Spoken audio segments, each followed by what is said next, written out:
Terima kasih. Sangat menarik sekali. Saya kira ini suatu ungkapan yang mulus ya, yang jujur begitu. Dan suatu usulan yang sangat baik. Nanti kita bisa memperhatikannya. Kemudian yang kedua, Bapak Asiri, saya silakan.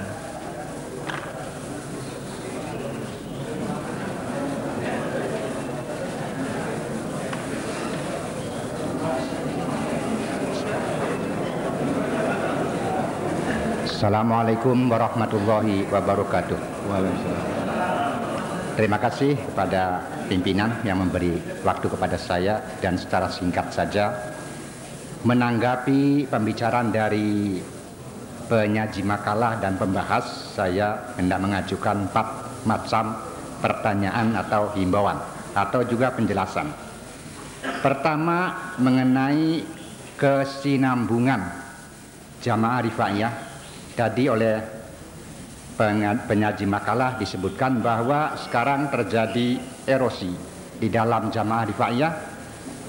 Buktinya seperti pondok pesantren surut dan pendidikan formal maju. Nah, untuk itu maka untuk kelanjutannya kita harus mencari jalan keluar agar kesinambungan ajaran rifaiyah ini dapat berjalan terus menuruti situasi yang ada. Jadi kalau kita ini animonya terhadap pendidikan formal seperti MI, Sanawiyah dan Aliyah, maka hendaklah kita dari jamaah rifaiyah membentuk suatu majelis pendidikan yang di dalamnya menyusun kurikulum yang di dalamnya termasuk kurikulum ajaran dari rifaiyah. Sekarang kami lihat kebanyakan di tiap-tiap desa jamaah rifaiyah ini sudah ada MI, bahkan ada yang punya sanawiyah dan aliyah, tetapi kurikulum pelajaran rifaiyah tidak masuk, jadi hanya menuruti secara umum saja. Hal ini akan menjauhkan dari anak-anak kita dari pendidikan rifaiyah. Kemudian mengenai pesantren yang tambah merosot, ini bukan dialami oleh jamaah rifaiyah saja, bahkan di pondok-pondok pesantren yang lain pun terjadi kemerosotan. Maka mereka pun mencari jalan supaya anak ini tetap di asrama pondok, maka di pondok-pondok pesantren di samping membuka sekolah-sekolah formal sendiri, ada yang sekolah formal umum seperti SMP, SMA dan lain-lain, sanawiyah dan aliyah, juga memberi kesempatan kepada murid-murid pondok itu untuk memasuki sekolah di luar pesantren, sehingga dengan jalan demikian maka berduyun-duyunlah anak-anak kita memasuki pesantren. Nah, dengan himbauan ini ada kaitannya mungkin dengan organisasi. Bagaimana kita bisa menyusun kurikulum tentang pendidikan rifaiyah kalau tidak didukung oleh jamaah seluruhnya? Cara untuk mendapat dukungan tentu saja dengan jalan membentuk organisasi. Ini terserah kepada jamaah sekalian apakah mau melanjutkan yayasan yang sudah ada atau membentuk yang baru. Kami tadi telah disinggung bahwa di Jawa Barat ini tidak berkembang yayasan seperti yang diungkapkan oleh Bapak pembahas. Ini sebenarnya kami berpendirian dari Jawa Barat karena kami lihat dalam yayasan rifaiyah ini terjadi adanya 2 kotak. Yang pertama pro, yang kedua kontra, sehingga Jawa Barat mengambil sikap blanko.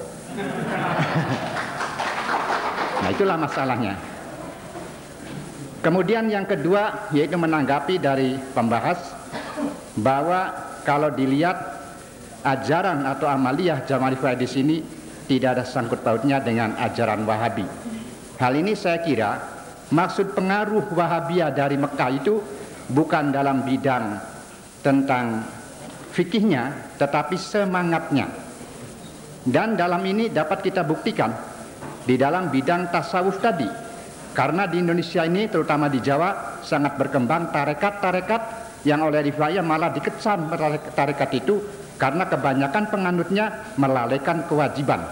Belum tahu syarat sholat, belum tahu rukun sholat, sudah wirid sekian ribu kali. Inilah yang ditentang. Nah, itulah merupakan Wahabiyah. Artinya semangatnya yang diambil atau yang berpengaruh terhadap Ahmad Rifai. Jadi tetap saja madhabnya Syafi'iyah, tetapi semangatnya dari Wahabiyah. Kemudian yang ketiga tentang beragam jamaah Rifaiyah memasuki organisasi politik atau ormas, ini saya lihat mungkin karena melihat kondisi dan situasi. Terutama misalnya di daerah kami sendiri di Cirebon atau di Jawa Barat, ada yang masuk Masyumi, ada yang masuk NU. Itu melihat kondisi. Ada satu desa yang masyarakat Islam tradisional ini antipati terhadap jamaah Rifaiyah, sehingga mereka mengambil sikap untuk mengambil orpol atau ormas yang bertentangan dengan tradisional. Artinya kalau masyarakat di situ mengambil NU, maka kami mengambil Masyumi. Kalau masyarakat di sekitar itu mengambil Masyumi, tetapi Masyumi sikapnya memusuhi terhadap jamaah, kita mengambil NU. Nah, begitulah keragamannya. Kemudian tentang badal disebutkan sebenarnya 13. Itu berfungsi semuanya dan berjuang semuanya. Makanya kami menghimbau tadi supaya peneliti sejarah ini dibentuk agar dapat mengungkap perjuangan para badal-badal ini. Misalnya disebutkan tadi hanya 2 saja yang berperan, padahal 13 ini semuanya berperan, terutama di Jawa Barat yang namanya Kiai Idris.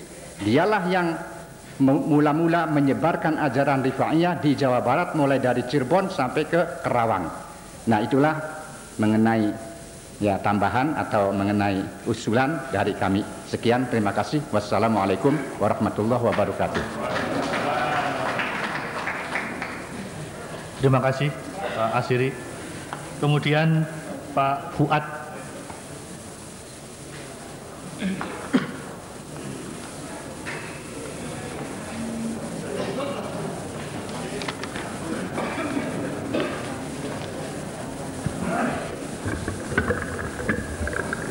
Assalamualaikum warahmatullahi wabarakatuh. Waalaikumsalam. Sebelumnya kami mohon maaf Pak, seandainya nanti banyak kekeliruan, sebab kami sendiri memang baru kemarin mengetahui gerakan Rifaiyah ini. Pertama yang ingin kami sampaikan berdasarkan dari materi-materi yang disampaikan kemarin, bahwa ide dasar dari kelahiran gerakan Rifaiyah ini merupakan satu konsekuensi dari kondisi sosial budaya ketika itu, yang saya bisa melihat adanya suatu 2 gerakan yang mendasar. Yang pertama yaitu gerakan untuk menentang keraliman pemerintah ketika itu, kemudian yang kedua untuk merombak suatu tatanan sosial masyarakat yang sudah sangat menyimpang dari ajaran-ajaran Islam. Nah, inilah sebenarnya yang menjadi acuan dasar dari gerakan-gerakan Rifaiyah yang seharusnya terus dikembangkan. Tetapi kami melihat di dalam periode selanjutnya ada satu pergeseran-pergeseran arah dan tujuan ini. Kaitannya kalau kita melihat urian Bapak Pemenasaran tadi pada halaman 7 misalnya, ini ternyata di dalam konsep bermasyarakat, berbangsa dan bernegara pada generasi-generasi selanjutnya, ini kurang bisa memberikan satu rumusan yang jelas dan tegas, sehingga ini menimbulkan satu di tingkat warga memberikan satu kebingungan begitu, terutama dalam kaitannya berpolitik misalnya. Ini juga pernah dialami oleh Jam'iyah Nahdlatul Ulama yang sudah demikian mungkin memiliki rumusan mapan, tetapi juga masih bisa digoncangkan dengan situasi politik yang tidak menentu. Demikian juga dengan gerakan Rifaiyah ini. Nah, nampaknya kalau gerakan-gerakan seperti ini tidak memiliki satu rumusan yang jelas, terutama dalam kaitannya dalam konsep bermasyarakat, berbangsa dan bernegara, ini mungkin nanti akan sangat riskan sekali, apalagi memasuki abad pasca yang sekarang ini, bahwa orang rame-rame ketiga partai politik itu. Nah, sekarang ini yang justru yang perlu dirumuskan dengan tegas adalah sejauh mana konsep dari Rifaiyah ini memiliki satu afiliasi dalam mengaktualisasikan gerakan Rifaiyah dalam menunjang pembangunan nasional itu sendiri.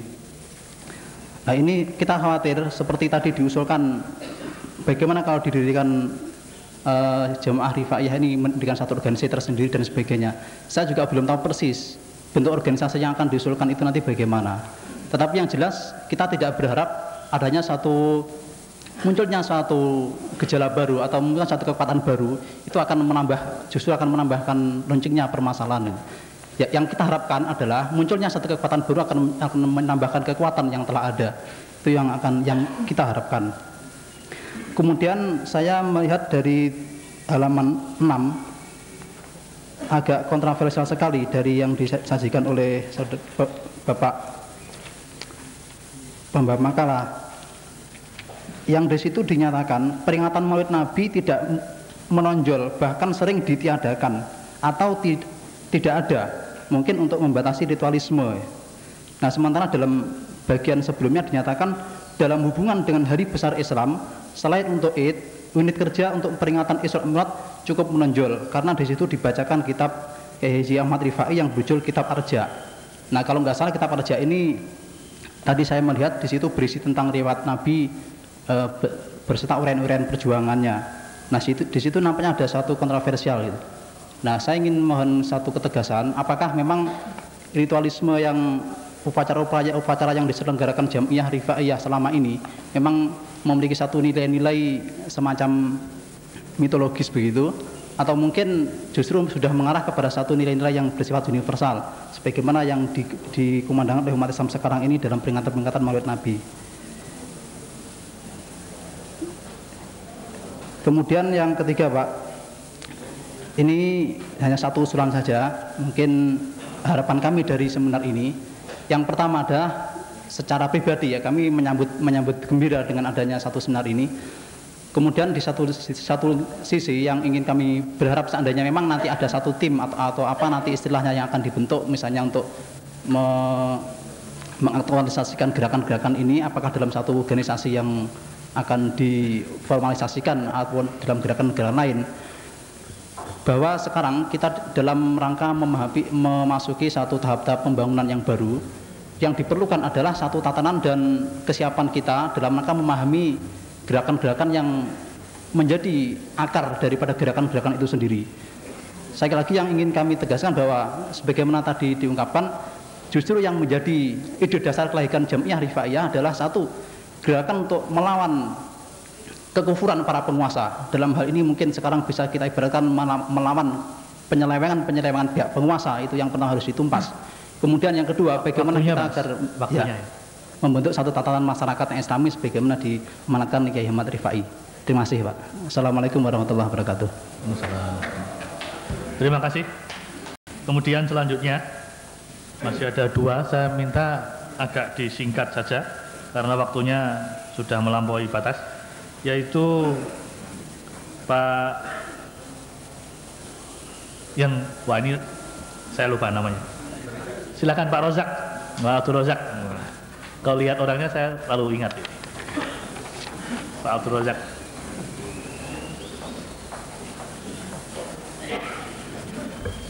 Assalamualaikum warahmatullahi wabarakatuh.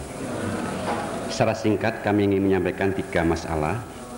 Saya sependapat dengan Bapak Moderator untuk pembicara mengungkap struktur organisasi masa lalu, sehingga satu, perlu dibentuk organisasi yang pada masa zaman sekarang ini dengan harapan yang sesuai dengan Undang-Undang Nomor 8 Tahun 85 tentang keormasan. Karena saya khawatir jangan-jangan nanti membentuk organisasi yang akhirnya membalelo dengan pemerintah, dianggapnya seperti pemerintah yang zaman dahulu. Yang pertama. Yang kedua, kami mohon kepada gerakan Rifaiyah yang saya banggakan dan saya kagumi, ternyata memang ini perlu ditampilkan, untuk menunjukkan giginya dalam peranannya. Kami mohon anggota gerakan Rifaiyah ini betul-betul berperan minimal sebagai kodim. Kodim dalam arti mampu menjadi katalisator penghubung kemauan masyarakat, santri dan pemerintah, kemudian pandai berorganisasi, kemudian menjadi dinamisator, jangan keluntuh-keluntuh, ya.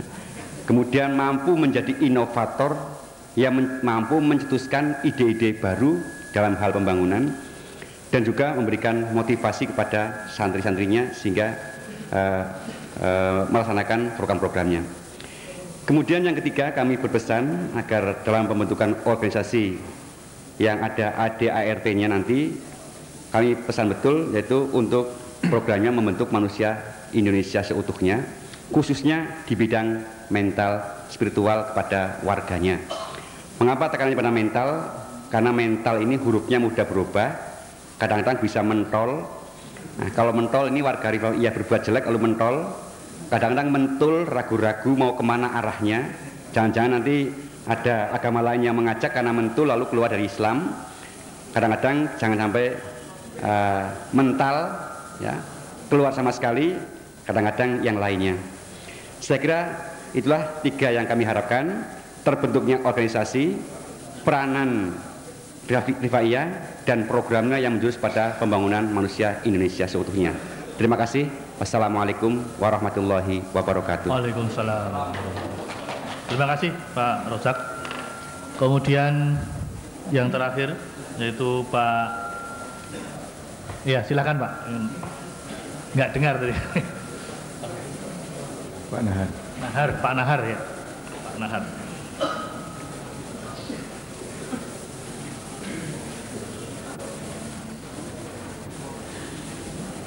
Assalamualaikum warahmatullahi wabarakatuh. Waalaikumsalam. Singkat saja, sesuai dengan tema seminar nasional ingin mengungkap pembawaan Islam abad 19.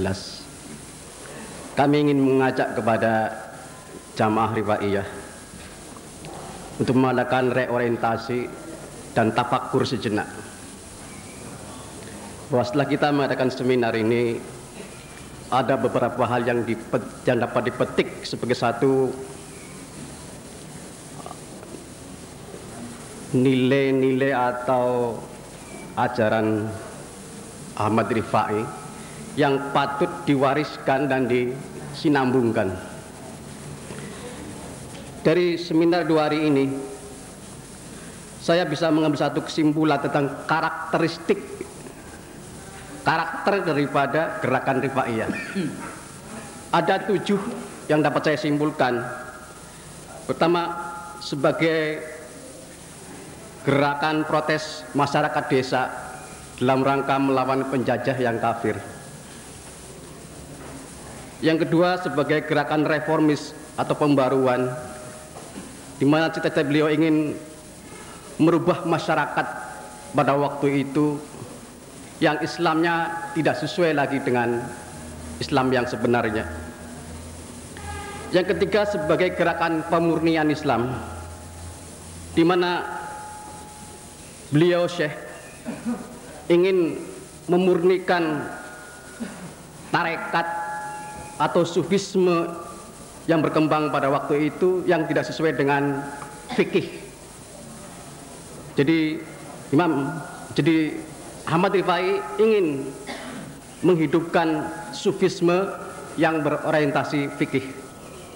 Yang keempat, sebagai gerakan revivalisme Islam, di mana beliau cita-citanya ingin menegakkan ajaran Islam yang sebenarnya di tengah masyarakat Jawa.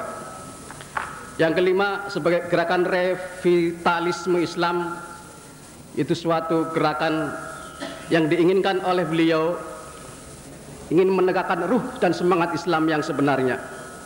Yang keenam, sebagai gerakan perintis kemerdekaan. Maka kemarin dan tadi gerakan Rifai adalah sebagai gerakan patriotisme nasionalisme. Dan yang ketujuh adalah sebagai gerakan jawanisasi lektur Islam. Dengan mengenal 7 karakter atau ciri dari gerakan Rifai ini, kita tarik kepada generasi sekarang. Apakah bisa menghidupkan karakter-karakter yang ada itu? Saya mohon kepada Saudara Kiai Khairuddin, cobalah kita angkat nilai-nilai yang luhur itu, jangan sampai punah atau luntur. Yang kedua, mengenai struktur organisasi ini yang patut kita soroti, bahwa struktur organisasi sudah jelas, pusatnya di Tanah Baya dan dibentuk cabang-cabang setaranting. Hanya saja pusatnya itu terletak jauh di pedalaman di desa. Tanah Baya itu dari Moga berapa kilo? 7 kilo barangkali, masih ke desa lagi. Saya bertanya, apakah sekarang mau jadi gerakan rural atau gerakan desa lagi. Pikir dulu ya Pak. Coba kita akan reorientasi lagi. Kalau gerakan ini mau jadi gerakan rural terus, insya Allah tidak akan berkembang Pak. Jadi sekarang sudah masyarakat urban, tantangannya sudah semakin besar. Itu saja Pak, yang dua saja, tapi saya mohon ada follow up-nya agar organisasi Rifaiyah ini tidak menjadi organisasi kaki lima atau warung kecil. Sekarang musimnya musim supermarket swalayan. Jadi kalau warung kecil kaki lima nggak akan jadi besar. Itu saja Pak. Assalamualaikum warahmatullahi wabarakatuh. Terima kasih Pak Nahar.